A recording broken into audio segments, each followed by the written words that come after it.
সুরজিতের গান, গল্প ও কবিতার আসরে সকলকে স্বাগত। আজ শুনবেন কবিতা অর্জুনের সংশয়। কলমে প্রিয় কবি সুনীল গঙ্গোপাধ্যায়।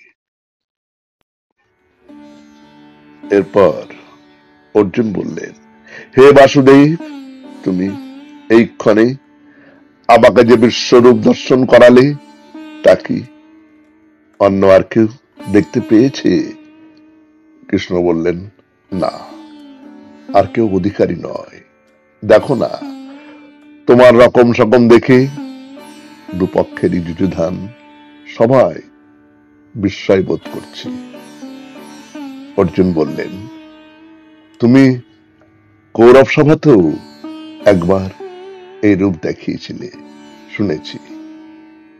কৃষ্ণ বললেন, তা বটে, তখন প্রয়োজন হয়েছিল। অর্জুন বললেন, তখন কেউ কি বলেছিল এ তোমার জাদুর খেলা? কৃষ্ণ সহস্যে বললেন, তা কেউ বলতেও পারে, আমিও তো এই বিশ্বের শ্রেষ্ঠ জাদুকর। এই মহাবিশ্বও তো জাদুর খেলা।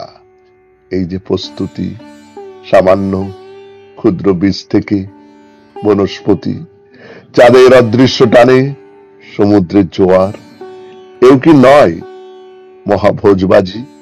নাও নাও, আর দেরি করো না। অর্জুন বললেন, আমার শেষ প্রশ্ন, তুমি তোমার অতুলনীয় জাদু বলে সমস্ত মানুষকে নিরস্ত্র করে দিতে পারো না? তাহলে তো আর যুদ্ধের প্রয়োজনই হয় না।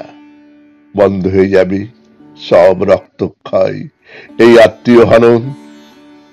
মৃত্যুর সময় হলে মানুষ মরবে, আর যদি রেষারেষি প্রতিস্পর্ধা না যায়, তাহলে শুধু বাকযুদ্ধ থাক। কৃষ্ণ বললেন, কোন প্রশ্নই শেষ প্রশ্ন নয়, সব প্রশ্নের উত্তরও পাওয়া যায় না। তোমার মন থেকে আমি এই প্রশ্ন মুছে দিচ্ছি। যারা যুদ্ধ করে তারা এত প্রশ্ন করে না, নিজের বিবেকের কাছেও না। নমস্কার, শুনলেন কবিতা অর্জুনের সংশয়। কলমে সুনীল গঙ্গোপাধ্যায়, উচ্চারণে সুরজিৎ দাস।